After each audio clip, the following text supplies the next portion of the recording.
Assalamualaikum warahmatullahi wabarakatuh. Selamat pagi Celebes People. Senang sekali rasanya saya Kinan Aulia menyapa Anda langsung dari kantor Celebes TV di lantai 15 Menara Bosowa. Dan tentu saja hari ini masih dalam program Makassar Today's Dialog, serial diskusi Bapeda Kota Makassar on Celebes. Dan hari ini pastinya Celebes People kita sudah menghadirkan satu narasumber yang sangat luar biasa sekali dengan satu tema yang sangat menarik yang nantinya kita akan menginformasikan kepada Celebes People dimanapun berada terkait pemberdayaan masyarakat lewat lorong wisata. Kita ketahui Celebes People bahwa peran aktif masyarakat dinilai sangat urgent ataupun juga penting untuk mendukung program pemerintah baik dari segi pemberdayaan masyarakat ataupun juga kemajuan Kota Makassar dalam kepariwisataan, tentu saja untuk mendukung program lorong wisata. Yang kita ketahui juga bahwa 2022 ini memang pemerintah Kota Makassar bersama Ibu Wakil Wali Kota Makassar telah membuat ataupun juga membangun sekitar 1092 lebih lorong wisata di beberapa kecamatan maupun juga kelurahan. Dan nantinya kita akan bahas seberapa urgensi pemberdayaan masyarakat dalam pembangunan lorong wisata. Bersama narasumber kita telah hadir ada Ibu Profesor Dr. Insinyur Naida Naing ST MSc sebagai tim ahli Wali Kota. Assalamualaikum dan selamat pagi Ibu Naida. Waalaikumsalam warahmatullahi wabarakatuh. Baik, selamat pagi juga hari ini. Terima kasih. Sehat Ibu? Alhamdulillah sehat. Baik, sebagai tim ahli Wali Kota tentu saja memiliki banyak kesibukan. Mungkin akhir-akhir ini disibukkan dengan aktivitas apa saja nih Prof? Ya, selain aktivitas di kampus juga aktivitas sebagai tim ahli Wali Kota. Baik. Gitu. Cukup padat ya berarti. Alhamdulillah. Baik, ini mungkin biar obrolan kita lebih santai lagi untuk menginformasikan juga ke Celebes People. Nyamannya mungkin kita panggilnya ini Ibu, Prof atau Ibu Naida aja. Ibu Naida. Tapi kita mengucapkan selamat juga karena memang bulan Maret kemarin baru-baru mendapatkan gelar kehormatan Prof ya. Selamat ya, Ibu. Terima kasih. Ya. Nah, hari ini mungkin Bu Naida kita membahas terkait pemberdayaan masyarakat terkait lorong wisata ya. Ya. Memang kita ketahui bahwa memang warga Kota Makassar ini banyak sekali, bahkan bisa dikatakan menjadi warga lorong. Ya. Nah, kalau Ibu Naida lihat seberapa urgensi mungkin memang ini program lorong wisata dan apa sih korelasinya dengan program pemerintah Kota Makassar dengan hadirnya lorong wisata? Iya, terima kasih.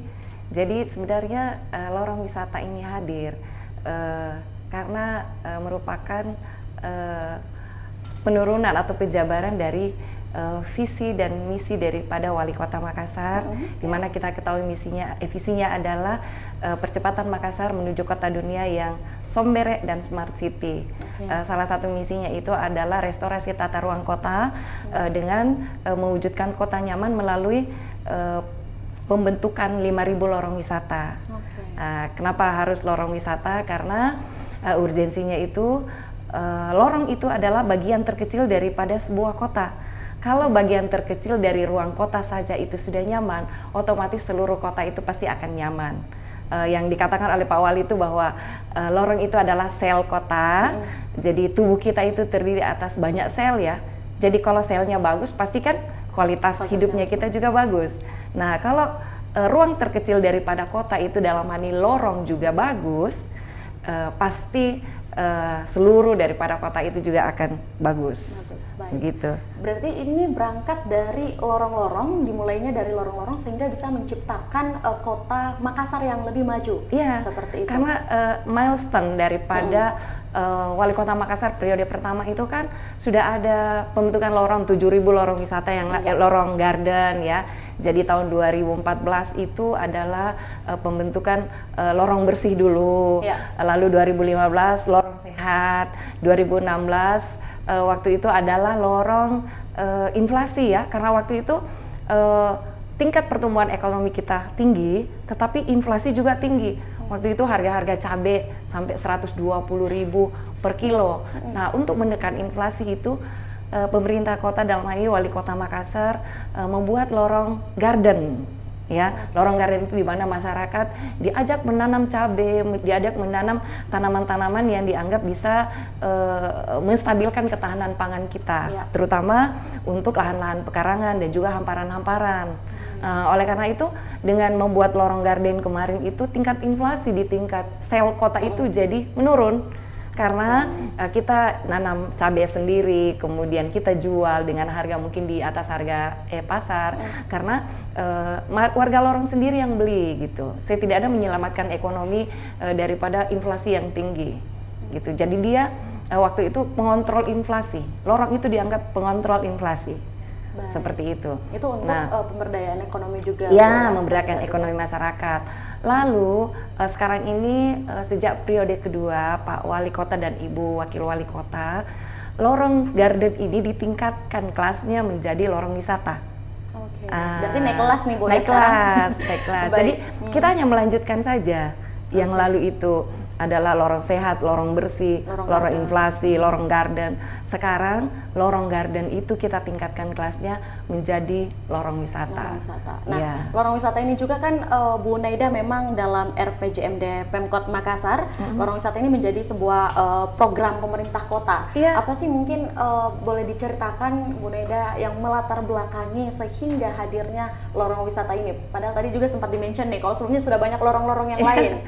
Ya, yang melatar belakang itu kita ketahui bahwa kita baru-baru mengalami COVID kan. Sebelum COVID, pertumbuhan ekonomi Kota Makassar itu 8,6%, jauh lebih tinggi di atas pertumbuhan ekonomi nasional. Pada saat COVID tahun 2020-2021 tuh tingkat ekonomi kita, pertumbuhan ekonomi kita dari 8,6 turun menjadi minus 24. Itulah yang menyebabkan perekonomian di lorong-lorong itu menjadi porak-poranda kan, karena di situ banyak pengangguran, banyak yang dipecat dari perusahaan, tidak kerja selama 1-2 tahun itu. Sehingga Pak Wali Kota ingin untuk memulihkan kembali ekonomi yang ada di lorong itu, maka dibuatlah lorong wisata. Jadi lorong garden itu kita tingkatkan kelasnya menjadi lorong wisata, karena kita ketahui bahwa di lorong itu jumlah penduduknya itu sebesar 110.920.000 orang penduduk, di mana di situ terdapat 30.770.000 kepala keluarga. Ada 30.000 kepala keluarga yang hidup di lorong, di sel kota, di ruang terkecil dari kota ini. Nah, seperti itu. Sehingga untuk memulihkannya itu masyarakat lorong sebagai warga kota juga itu dengan memiliki potensi yang bermacam-macam di lorong. Jadi kita juga pemerintah kota sudah mendata potensi-potensi apa saja yang ada di lorong itu, berapa bunga, berapa potensi makanan, berapa jenis minuman-minuman, terus apa saja apa kerajinan-kerajinan, UMKM apa saja yang berpotensi ada di lorong. Ternyata itu bisa kita gerakkan melalui lorong wisata ini. Ya, seperti itu. Kita kabar baiknya adalah mungkin terbangun juga dari problematika yang terjadi di lorong-lorong atau sel-sel yang ada di Kota Makassar ini, sehingga ini yang menjadi latar belakang pemerintah menghadirkan lorong wisata lanjutan dari lorong-lorong sebelumnya. Ini sangat menarik Bu Naida, namun boleh Anda jelaskan juga terkait apa sih indikator yang mempengaruhi hadirnya lorong wisata ini dan apa saja mungkin yang ada di dalam lorong wisata ini sehingga pemerintah bahkan berani untuk membuat ribuan lorong wisata menjadikan program gitu. Iya. Tentu saja indikatornya adalah pertama harus ada lorongnya dulu dong, ya kan? Jadi lorong itu kita ukur minimal lebarnya itu 2,5 meter, terus di dalamnya itu tentu ada masyarakatnya atau sumber daya manusianya yang berpotensi, ya. Kemudian di situ harus memiliki sumber daya fisik juga yang mumpuni untuk kita tata, ya. Jadi apa saja yang ada di lorong wisata yang sesuai dengan apa yang kita sudah sudah data identifikasi di situ, ya. Jadi terdapat 114 jenis kue khas ternyata yang ada di lorong wisata itu. Kemudian ada 86 jenis makanan. Oleh karena itulah yang melatari kenapa pemerintah mencanangkan tagline Kota Makassar sekarang itu adalah Makassar Kota Makan Enak. Itu karena banyak sekali jenis makanan, apalagi jenis minuman ternyata khas yang ada di lorong. Gitu. Kemudian ada 24 macam jenis minuman khas.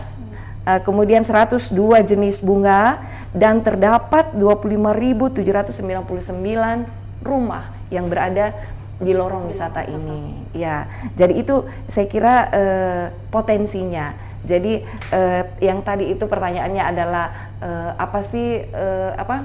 Ya, yang ada di dalam lorong ataupun juga indikatornya. Ya, indikatornya itu dia. Dan indikator lainnya adalah lorong itu berpotensi untuk dijadikan destinasi wisata. Nah, kalau dulu kan di periode pertama itu hanya lorong garden, jadi dia hanya agrowisata saja. Tapi sekarang berdasarkan potensi yang kita sudah identifikasi oleh SKPD terkait, ternyata bukan hanya agrowisata yang ada di lorong wisata. Di sana juga ada lorong industri, ya. Jadi di sana mungkin ada beberapa lorong atau kecamatan di Kota Makassar itu yang memiliki kerajinan tangan yang unik, ya, industri rumah tangga yang unik. Kemudian ada juga lorong ramah anak. Ya, jadi lorong itu menyiapkan sarana yang mewadahi kepentingan anak, ya, melakukan perlindungan anak, sehingga itu sekarang lahir yang namanya program prioritas wali kota Jagai Anak Tak, ya.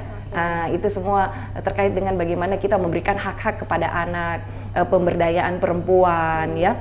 Kemudian ada juga lorong pendidikan. Ternyata lorong pendidikan ini adalah melibatkan anak-anak setingkat SD dan SMP untuk terlibat di dalam lorong wisata ini. Bagaimana kita mengedukasi anak-anak di lorong, bukan hanya indoor, tetapi dia juga belajar secara outdoor di lorong itu.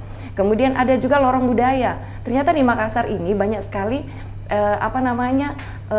kawasan-kawasan cagar budaya kita, bangunan-bangunan cagar budaya kita, kemudian banyak sekali cerita-cerita rakyat, banyak sekali sejarah-sejarah yang mungkin masyarakat lain tidak tahu. Belum tahu, ya. Sehingga kalau itu dihidupkan kembali di lorong, itu akan menjadi destinasi wisata yang sangat menarik, bukan hanya warga kota, tetapi juga warga-warga lain boleh datang ke situ untuk belajar sejarah. Sudah menjelajahi banyak juga. Wah, menjelajahi sekali, Mbak. Dari budaya, pendidikan, pendidikan. Kalau yang paling favorit yang mana berarti nih, Bu?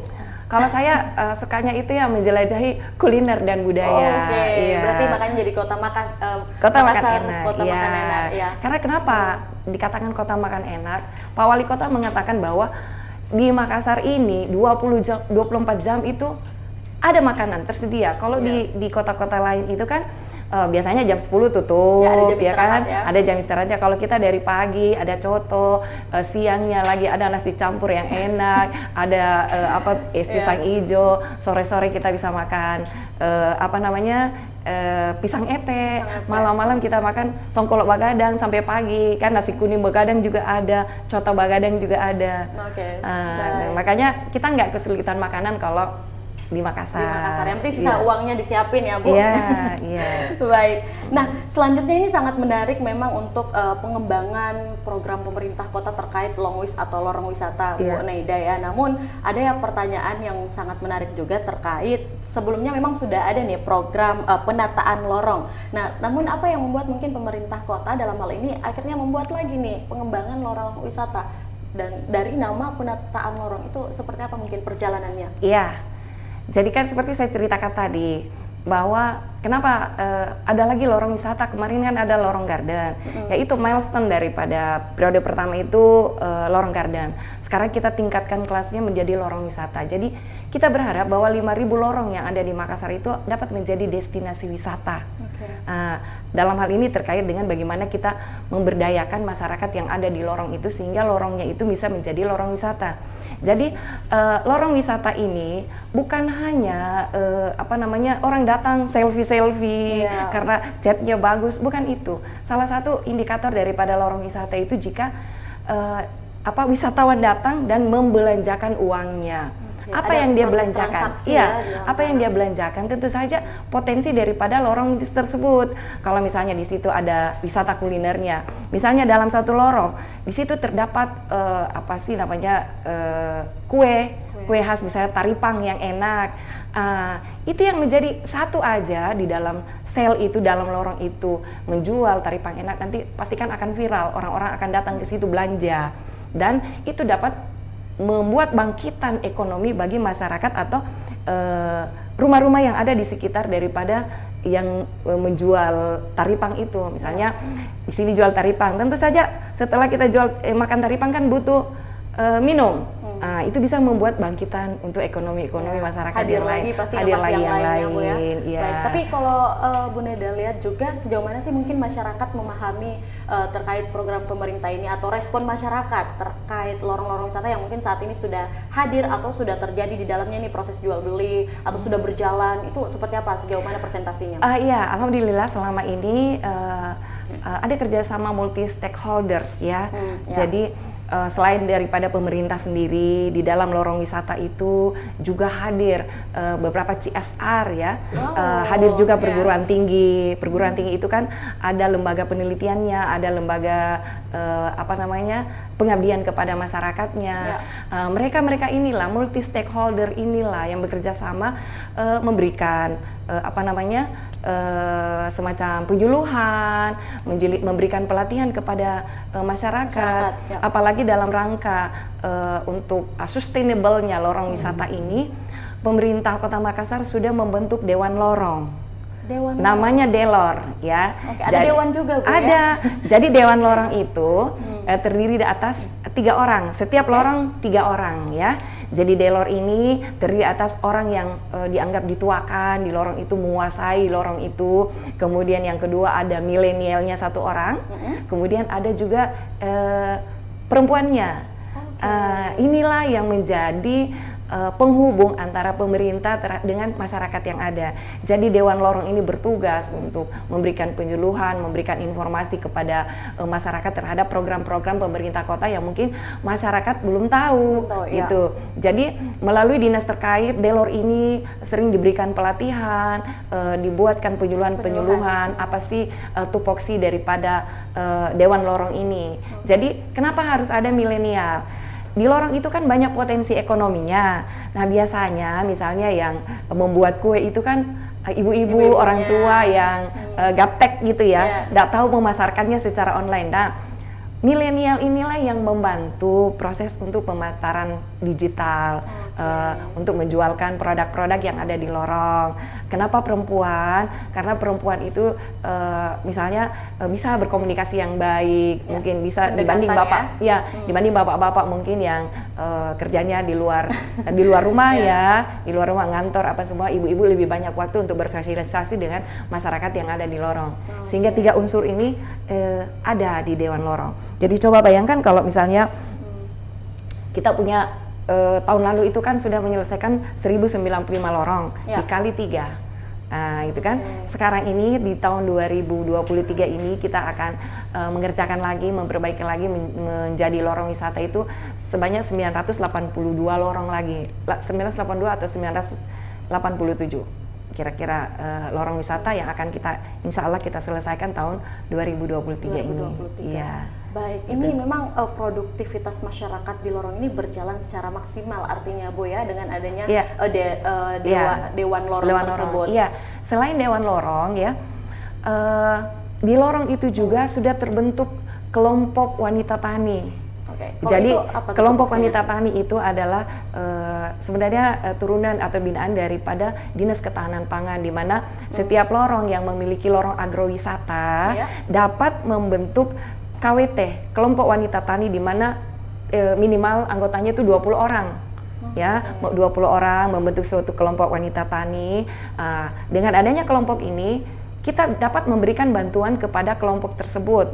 Bantuannya itu bisa melalui Dinas Ketahanan Pangan atau Dinas Pertanian. Kalau Dinas Ketahanan Pangan itu kan ranahnya untuk pekarangan, untuk ketahanan pangan, dan Dinas Pertanian, Perikanan, dan Kelautan itu untuk hamparan.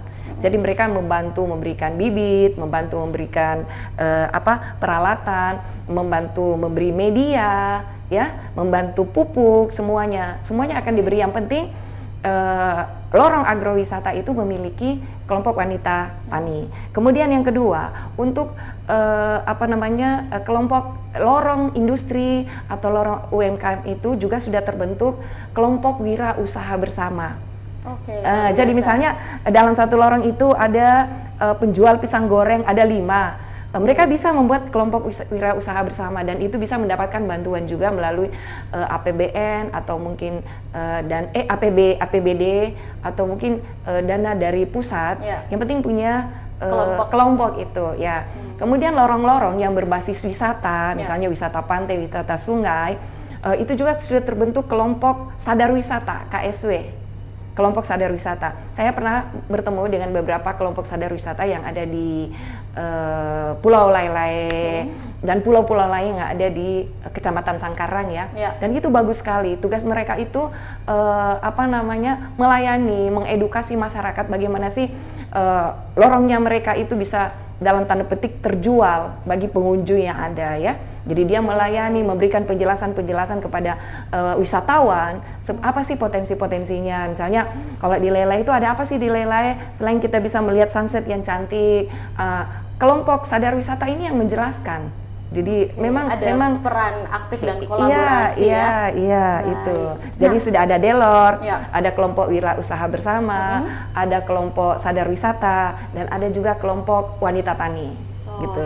Ternyata banyak kelompok-kelompok yang memang ada kolaborasi dan juga koordinasi antara semuanya. Nah, tadi Bu Neda sempat mention juga ya Celebes People terkait total lorong wisata yang memang dari Kota Makassar sendiri ini kan targetnya ada 8.000, tapi yang memang baru terbangun sekitar 1.092 dan tahun 2023 ini ada sekitar 900-an yang nantinya akan dibangun kembali oleh pemerintah Kota Makassar. Seperti apa mungkin nanti proses penataannya untuk 900 ini, Bu Naida sebagai tim ahli sendiri?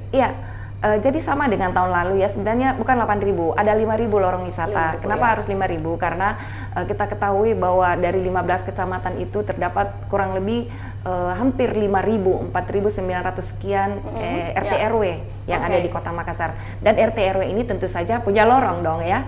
Jadi untuk itu dicanangkanlah 5.000 lorong wisata. Targetnya itu setiap tahun 1.000. Tapi kan tahun lalu itu sudah 1.095. Sudah melewati ya? Iya, sudah melewati target. Sekarang ini adalah 987 ya. Lorong yang akan kita perbaiki. Seperti apa itu? Ya sama dengan yang lalu, kita melalui proses identifikasi lorong itu dulu. Kemudian kita melihat dalam identifikasi itu berapa panjang lorongnya, lebar lorongnya, potensi sumber daya manusia apa saja yang ada di situ, potensi fisik apa saja yang ada di situ. Setelah itu kita mengklasifikasikan semua jenis-jenis lorong yang ada.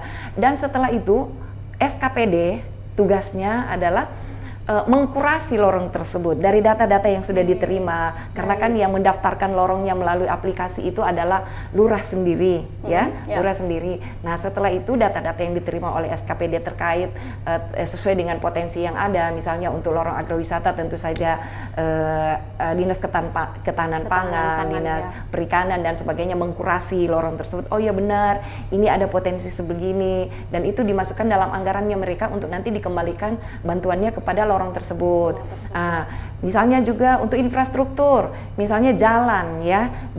Berapa banyak sih lorong wisata kita dari 987 itu yang jalannya masih tidak bagus. Nah, Dinas PU melalui bidang jalan dan jembatan itu masuk memperbaiki dengan anggaran yang ada di itu memperbaiki, memberikan paving block atau granit Jadi sekarang ada dua jenis, jalan paving dan jalan granit yang dibuat oleh Dinas PU, dan juga melalui bidang drainase memperbaiki drainasenya seperti itu. Terus misalnya untuk bidang Dinas PU, Dinas Kebudayaan misalnya, dia akan mengkurasi ada apa sih di lorong itu, budaya apa saja yang ada, seni apa saja yang ada, cerita-cerita rakyat apa saja yang ada untuk dijadikan destinasi budaya yang ada di situ. Sehingga bisa menjadi edukasi juga. Seperti itu tahapan-tahapannya. Baik, Bu Neda. Luar biasa sekali ya Celebes People. Memang kalau kita mendengarkan dan menyimak penjelasan dari Ibu Naida ini, banyak sekali memang potensi dari masyarakat dan juga yang bisa memberikan pemberdayaan kepada masyarakat. Namun saya punya satu pertanyaan yang sangat menarik juga, Bu Naida, terkait nanti 1098 lorong wisata ini seperti apa mungkin nasibnya. Tapi kita tahan dulu. Nanti kita akan jawab lagi seusai jeda berikut. Bu Naida tetap bersama kami ya dalam program diskusi hari ini. Jangan kemana-mana Celebes People, kita jeda dulu seusai jeda berikut.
Ya, terima kasih Celebes People masih setia untuk menyaksikan program diskusi kita pada pagi hari ini, masih dalam serial diskusi Bapeda Kota Makassar, Makassar Today's Dialog, dan tentu saja kembali lagi bersama saya Kinan Aulia dan narasumber saya yang sangat cantik, masih bersama Prof. Naida. Masih semangat Ibu? Alhamdulillah.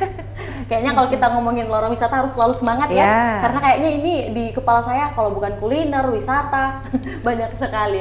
Nah, tadi sebelum jeda titipan pertanyaan saya kepada Ibu terkait bagaimana mungkin perhatian pemerintah ya, ataupun juga kondisi dari 1092 lorong wisata yang sudah terbangun, itu apalagi memang disiapkan lagi nih 900 untuk 2023. Apakah nantinya ini tetap mendapatkan pendampingan atau mungkin programnya akan mandek nih Bu?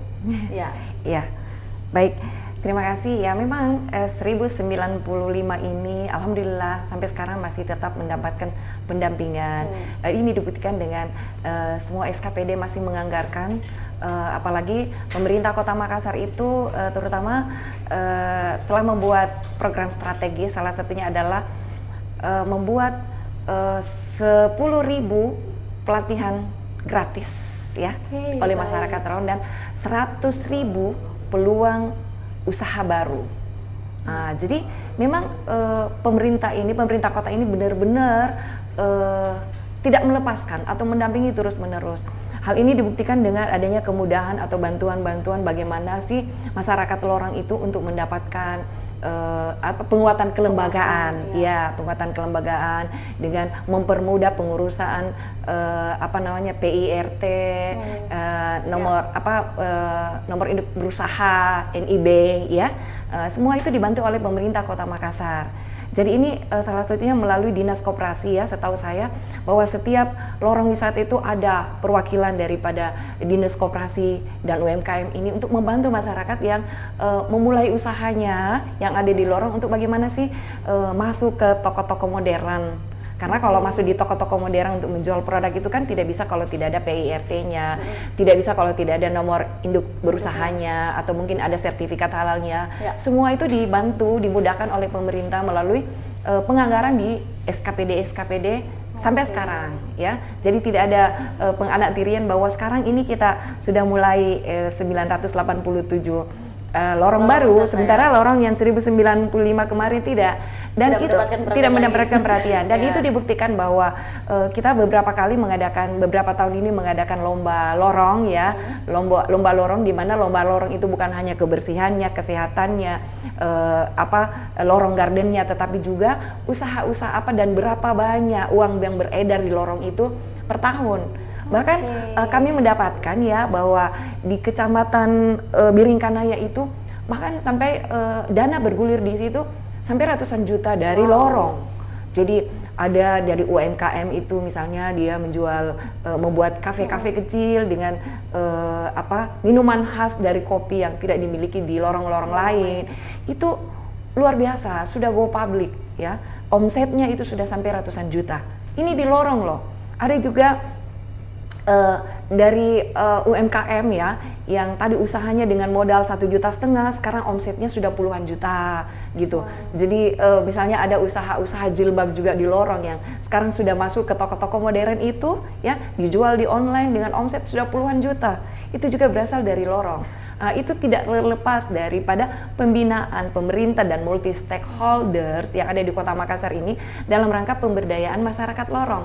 Jadi kita tetap akan terus menerus. Kalaupun misalnya tahun depan ini tahun 2024 ada lagi 1000 lorong, kita akan tetap mendampingi terus ini yang 1095, 982 dan yang ke depan juga misalnya 1000 lorong. Kita akan terus melihat perkembangannya, mendampingi apa masalah-masalah yang mereka hadapi di lorong, dan itu kita cepat mengatasinya. Misalnya untuk koperasi, membantu mereka bagaimana membentuk koperasi agar mereka mudah mendapatkan akses permodalan ke koperasi, ke bank ataupun perusahaan pembiayaan lainnya gitu. Itu pemerintah semua melihat apa sih masalah yang dihadapi oleh masyarakat di lorong yang kita berdayakan ini. Ya, betul. Iya. Seperti itu. Ini berarti memang untuk seluruh warga Kota Makassar atau warga lorong ya, di setiap lorongnya secara tidak langsung akan ada persaingan sendiri terhadap dari lorong satu. Kita lihat nih perputaran ekonominya siapa nih yang paling banyak. Jadi kayak ada effort tersendiri. Iya, benar sekali. Baik, kalau sejauh ini dampak positif apa sih yang paling dirasakan oleh masyarakat atau warga lorong itu sendiri dari 1092 aja dunia, Bu, sebelum 900 ini terbangun nantinya? Alhamdulillah kemarin kan seperti saya katakan tadi bahwa kemarin itu banyak sekali pengangguran, banyak yang dipecat, banyak yang dirumahkan oleh perusahaannya karena COVID.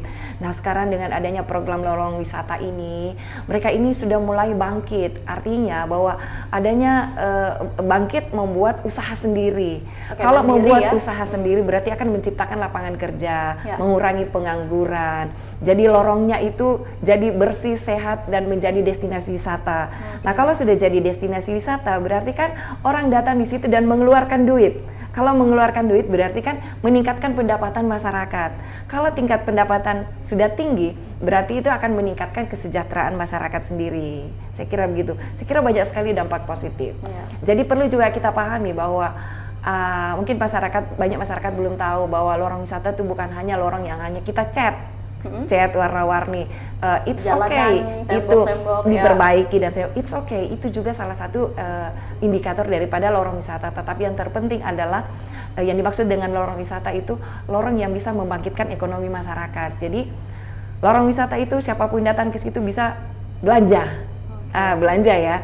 Kalau tidak belanja kan itu tidak bisa memberdayakan ekonomi masyarakat. Ya, oleh karena itu mungkin masyarakat Kota Makassar itu harus paham bahwa lorong wisata itu adalah lorong yang dibuat untuk memulihkan ekonomi masyarakat. Jadi harus ada potensi ekonomi yang dibuat di situ. Nah, kalau untuk proses strategis yang nantinya pemerintah kota akan lakukan terkait 980 lebih nih yang akan dibangun di 2023, itu bagaimana nanti prosesnya, Bu Naida, yang sudah dipersiapkan oleh pemerintah kota baik SKPD maupun juga mungkin tim tenaga ahli? Iya. Proyek strategisnya tentu saja pertama adalah pemulihan ekonomi ya, dengan banyaknya tadi usaha-usaha yang ada di lorong. Kemudian yang kedua itu adalah mengembangkan ekonomi kreatif melalui usaha rintisan. Jadi program prioritas wali kota ini adalah bahwa satu lorong itu ada satu startup lorong. Startup lorong. Jadi ada usaha rintisan di situ. Di situ diharapkan ada inovasi yang ada di lorong itu. Jadi kalau tadinya belum ada inovasi, ada potensi tapi tidak ada inovasi, tapi dengan adanya satu lorong, satu startup itu akan membangkitkan inovasi-inovasi yang ada di lorong. Jadi kita mengharapkan bahwa lorong wisata ini menjadi destinasi wisata baru. Jadi program pemerintah ini tidak ada lagi lorong yang gelap. Semua sudah terang benderang. Tidak ada lagi lorong atau sel kota ini yang jalannya rusak, yang drainasenya mampet, yang kebanjiran. Karena sekarang banyak sekali program-program strategis wali kota itu yang kita arahkan menuju untuk mencapai hal tersebut ya. Kemudian kita juga berharap bahwa terjadi peningkatan lorong yang produktif. Tadinya lorong itu tidur, ya, dengan adanya lorong wisata itu jadi bangkit, jadi lebih produktif lagi. Tadinya mungkin produk-produk yang ada di lorong itu yang tahu adalah tetangga-tetangga lorong itu saja, tetapi dengan adanya program lorong wisata ini, adanya startup lorong, adanya Delor ini kita harapkan bahwa itu akan go public. Semua lorong yang ada di Kota Makassar itu bisa go public ya. Bukan hanya ini dikunjungi oleh masyarakat Makassar, tapi kita berharap juga di seluruh Indonesia, bahkan mungkin mancanegara datang belajar ke lorong wisata kita. Jadi mengunjungi bukan hanya dari ada proses jual beli di dalam, tapi juga sebagai nilai jual pariwisata ya untuk para wisatawan yang hadir juga. Nah ini sangat menarik nih Bu Naida, terkait tema kita juga mengenai pemberdayaan masyarakat melalui lorong wisata. Kalau Bu Naida sendiri melihat sebagai tenaga ahli, implementasinya dapat kita katakan cukup berhasil dari seluruh program strategis yang pemerintah siapkan. Namun bagaimana sih untuk culture masyarakatnya itu sendiri dalam bentuk kesadaran? Yang mungkin kalau biasa Bu Naida ini udah jalan-jalan ya ke beberapa lorong, mungkin dari 1090 lorong yang sudah hadir di Kota Makassar. Itu bagaimana dengan kondisi masyarakatnya? Iya, memang kita tahu bahwa masyarakat di lorong itu ada multikultur ya. Jadi ada orang ada orang Makassar dan beberapa suku-suku lain yang ada di Indonesia ada di lorong. Nah, untuk memberikan pemahaman kepada mereka ini mungkin tidak gampang. Ada lorong yang kita mau perbaiki jalannya, mereka nggak setuju, mereka nggak mau. Ya, it's okay, itu mungkin bagian daripada proses untuk memberikan pemahaman. Jadi memang merubah paradigma masyarakat ini adalah sebuah PR juga bagi kita ya, bagaimana kita memberikan edukasi kepada mereka sehingga mereka paham bahwa program ini bukan untuk pemerintah saja, tetapi untuk kembali ke dia sendiri, untuk kembali ke masyarakat sendiri agar hidupnya menjadi lebih baik tentunya. Coba misalnya, kalau dulu jalannya orang takut lewat situ karena gelap, sekarang tidak ada lagi lorong yang gelap karena pemerintah kota melalui Dinas Perhubungan itu memberikan bantuan lampu lorong, ada lampu wisata walaupun ini masih proses ya, tapi lampu-lampu umum, lampu lorong itu selalu disiapkan oleh pemerintah kota. Bahkan tahun ini ada 642 lampu lorong yang akan dipasang di lorong-lorong wisata ya di seluruh kota Makassar. Jadi sebenarnya program ini bisa memberikan dampak yang positif bagus sekali. Misalnya gini juga salah satunya adalah menggalakkan bank sampah. Ya. Assalamualaikum warahmatullahi wabarakatuh. Bank sampah itu dulu mungkin pernah tidak jalan ya, tapi sekarang dengan adanya lorong wisata ini kembali kita bangkitkan lagi bank sampah itu. Bagaimana sampah berubah menjadi uang, ya, sampah ditukar dengan beras misalnya, gitu. Iya. Jadi memang ada produktivitas yang juga cukup berjalan.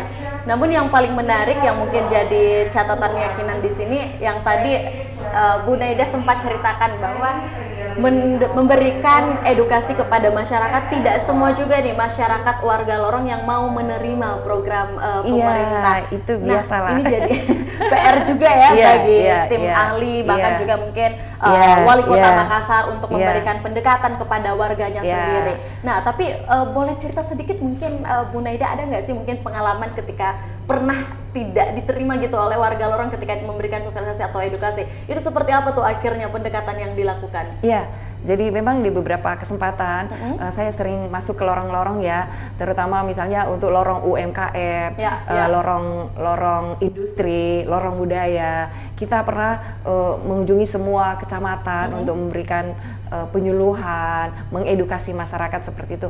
Memang ternyata banyak masyarakat yang ternyata belum paham. Nah, dengan kita memberikan pemahaman kepada mereka, akhirnya mereka terima bahwa saya mengatakan bahwa kenapa kita akan membuat lorong ini menjadi destinasi wisata, supaya masyarakat ini tidak lagi malu-malu mengatakan bahwa saya tinggal di lorong loh. Kalau dulu kan tinggal di mana, tinggal di sana, mungkin tidak mau sebut lorongnya. Kenapa? Karena lorongnya kumuh, gelap, infrastrukturnya tidak bagus. Sekarang dengan adanya program lorong wisata ini, lorongnya sudah bersih, rapi, cantik, sudah terang lagi. Ini saya memberikan pemahaman bahwa ini sesuai dengan misi wali kota bahwa untuk menuju Makassar sebagai kota inklusif. Jadi tidak ada lagi ruang-ruang kota yang eksklusif, ya. Semua perlakuan setiap tempat yang ada di kota Makassar ini sama. Mau di lorong, mau di pusat kota sama saja. Tidak ada tempat-tempat yang eksklusif. Itu keinginan wali kota dan ibu wakil wali kota atau pemerintah kota Makassar pada umumnya, bahwa kita mau kota ini adalah kota inklusif. Tidak ada perbedaan, tidak ada yang eksklusif. Jadi pemerataan. Ya, jadi supaya lorong-lorong kita itu sama kenyamanannya dengan pusat-pusat kota atau peri-peri kota di pinggiran kota yang lain. Kita melakukan penataan lorong ini melalui potensinya. Otomatis kalau ekonomi masyarakat di lorong itu bagus, dia akan peduli kepada lingkungannya, ya kan? Dia akan menginvestasikan kepada lingkungannya karena dia yang hidup di lorong itu. Nah, dan itu pasti lebih nyaman juga, Bu, ya? Betul sekali. Itu yang kita harapkan sih, edukasi kepada masyarakat bahwa semua program lorong wisata yang dilakukan oleh pemerintah Kota Makassar ini adalah juga kembalinya untuk masyarakat demi hidup yang lebih baik, lebih nyaman, dan dilengkapi dengan warga kotanya yang sombere dan smart, ya.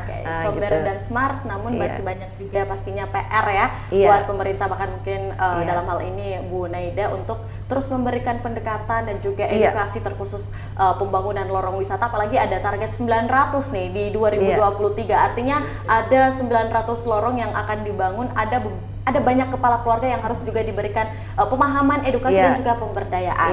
Betul Nah, sekali. kedepannya untuk Bu Naida sendiri dan juga SKPD maupun juga pemerintah Kota Makassar dalam hal ini seperti apa nantinya target ataupun juga program strategis yang akan dilakukan untuk memberikan pencapaian yang baik untuk 900 ini. Kedepannya ada target pencapaian yang seperti apa nih, Bu?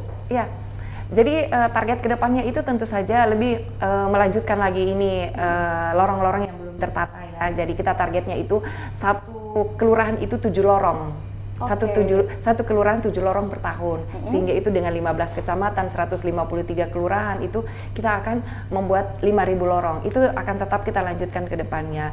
Terus yang kedua targetnya adalah bagaimana pemberdayaan masyarakat di lorong-lorong wisata ini bisa maksimal. Jadi kita lihat pertumbuhan ekonomi Kota Makassar sekarang itu sudah mencapai 4,7 sekian atau mungkin bahkan sudah 5% dibanding yang lalu kan. Itu tentu berasal dari potensi ekonomi yang kita bangkitkan di lorong. Jadi masyarakat marginal ini punya potensi yang besar sekali untuk kita bangkitkan dan ikut bersama-sama berkontribusi dalam pertumbuhan ekonomi Kota Makassar. Sehingga kita benar-benar memaksimalkan anggaran, melakukan program-program itu dengan baik dan benar di lorong-lorong sehingga target-target sesuai dengan visi dan misi Wali Kota Makassar itu bisa tercapai di akhir masa jabatan dari Pak Wali Kota dan bisa sustainable terus-menerus ke depan. Jadi bagaimana caranya supaya sustainable? Berarti kita harus merubah pola pikir masyarakat, paradigma masyarakat itu bagaimana sih mereka itu berperilaku terhadap lingkungannya, terhadap rumahnya, sehingga ini tidak harus disuruh, tetapi otomatis dia sudah menjadi habit bagi mereka, sudah menjadi kebiasaan bagi mereka bagaimana tidak tergantung lagi kepada satu bos, tetapi dia yang membangkitkan ekonominya sendiri, dia akan menjadi bos di usaha kecilnya sendiri ya, dengan mempekerjakan beberapa orang. Paradigma seperti itu yang harus dibangun di masyarakat, bahwa kalau misalnya Anda membuat usaha kuliner, Anda yang sebagai owner di situ kan sudah jadi bos. Ada anggotanya satu kan, itu sudah jadi bos kan, dibanding kita harus bekerja di tempat lain, menjadi terus-menerus menjadi anak buah gitu. Baik. Jadi ada kesadaran dan paradigma yang terbangun sendiri. Namun ini yang menjadi solusi juga pastinya ataupun juga tantangan ya bagi pemerintah kota maupun juga seluruh SKPD. Nah, kalau sejauh ini sharing dong mungkin Bu Naida, apa sih tantangan yang paling dirasakan sebagai tenaga ahli nih, apalagi dalam pembangunan ataupun juga inovasi program-program pemerintah Kota Makassar, itu yang paling dirasakan Bu Naida secara personal, tantangannya gimana sih Kota Makassar ini? Iya, tantangannya gini ya, kalau dulu semua SKPD itu kerjanya sendiri-sendiri, ya. Sekarang periodenya Pak Wali Kota ini dari periode pertama, periode kedua, bagaimana semua SKPD ini kerjasama. Ya, mereka ini bukan misalnya kalau menata lorong itu mereka bersama-sama. Misalnya satu lorong yang memperbaiki jalannya itu adalah dinas PU, kemudian masuk dinas ketahanan pangan untuk memperbaiki, memberikan bibit di pekarangannya, masuk dinas pertanian perikanan memberikan bibit ikan atau memberikan bibit untuk hamparan-hamparan pertanian yang ada, kemudian dinas lingkungan hidup itu memelihara tamannya, ya kan, pohon-pohon yang ada yang sudah sangat rimbun itu yang membahayakan itu ditebang, kemudian dinas perpustakaan misalnya membuat cerita membangkitkan kembali cerita-cerita lama kepada masyarakat. Jadi betul-betul sekarang ini tantangannya ini bagaimana kita menyatukan semua SKPD ini untuk mengeroyok sama-sama, bekerja bersama-sama untuk memperbaiki, memberdayakan masyarakat di lorong. Kalau dulu-dulu mungkin program mereka itu sendiri-sendiri ya, sendiri-sendiri tidak terkoneksi, tidak sinkron dengan antara satu dengan lainnya. Alhamdulillah tantangannya sekarang itu adalah pemerintah Kota Makassar itu sudah berhasil melalui program prioritas wali kota itu berhasil membuat SKPD itu dapat bekerja sama satu sama lain. Jadi tidak lagi berjalan sendiri-sendiri, sehingga benar-benar anggaran pemerintah kota itu melalui APBD itu dimaksimalkan karena programnya satu ini dikeroyokin sama-sama. Tidak SKPD, yang satu itu kerjanya apa, yang satu lain tidak nyambung sehingga tidak kelihatan kerjanya. Tapi sekarang alhamdulillah semua SKPD yang ada di Kota Makassar ini ikut terlibat untuk mensukseskan program prioritas wali kota, pemerintah kota ini, terutama terkait dengan lorong wisata ya. Karena kita tahu pastilah kalau kita berhubungan langsung dengan masyarakat banyak sekali tantangan-tantangan yang dihadapi betul. SKPD. Tapi alhamdulillah SKPD kita ataupun para multi stakeholder ini sudah berhasil masuk ke lorong gitu. Oke, luar biasa Bu Naida. Nah, baik, Celebes People, tentu saja pemberdayaan masyarakat melalui lorong wisata ini bukan hal yang mudah, namun juga tidak begitu sulit ketika ada kolaborasi dan juga koordinasi baik antara SKPD, pemerintah kota, bahkan warga lorongnya sendiri. Betul sekali. Kita doakan juga pastinya Bu Naida, semoga target pemerintah dengan 980 ke depan yang akan dibangun tahun ini ya di 2023 ini bisa berjalan maksimal, dan bahkan mungkin yang 1000 kemarin ini juga tetap mendapatkan perhatian, atau kalau bahasa dari Bu Naida ini tidak dianaktirikan ya. Iya, betul. Baik, Bu Naida, mungkin sebagai closing statement ada mungkin pesan Anda yang ingin disampaikan kepada seluruh warga Kota Makassar, khususnya warga-warga lorong nih yang menyaksikan live kita pada pagi hari ini, atau mungkin campaign ajakan kepada seluruh warga Kota Makassar terkait pemberdayaan masyarakat di lorong wisata. Silakan. Baik, terima kasih. Jadi untuk menuju kota yang Sombere, smart city, yang inklusif, mungkin dalam menata atau menciptakan 5.000 lorong wisata itu pentingnya public engagement. Ya, public engagement itu adalah pelibatan masyarakat, partisipasi masyarakat. Tanpa partisipasi masyarakat, saya rasa lorong wisata ini tidak bisa kita lihat seperti yang ada sekarang ini. Bahkan ada sudah beberapa lorong itu yang sudah dikunjungi oleh menteri. Semua menteri sudah hadir di lorong wisata kita, dan sudah banyak sekali event-event internasional yang diadakan di Makassar dan sudah datang ke lorong-lorong kita. Alhamdulillah. Yang kedua adalah pemberdayaan masyarakat ini atau public engagement ini perlu sustainable, bukan hanya sekarang, tetapi perlu dibangun sebuah atmosfer supaya ini akan berlanjut ke wali kota berikutnya. Jangan sampai periode Pak Dhani ini kan sudah periode kedua ya, sudah selesai dan itu berhenti sampai di situ. Jadi pentingnya selalu melibatkan masyarakat baik dalam proses perencanaan, proses pelaksanaan, dan proses pemeliharaan daripada lorong wisata itu.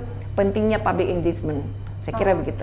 Luar biasa sekali closing statement dan juga campaign ajakan ya untuk seluruh warga lorong yang juga menyaksikan diskusi kita pada pagi hari ini. Terima kasih banyak mungkin Ibu Naida sudah memberikan waktu dan juga kesempatannya berbagi edukasi dan informasi kepada Celebes People. Semoga kita bertemu lagi di ruang diskusi berikutnya. Sehat selalu. Baik, Celebes People.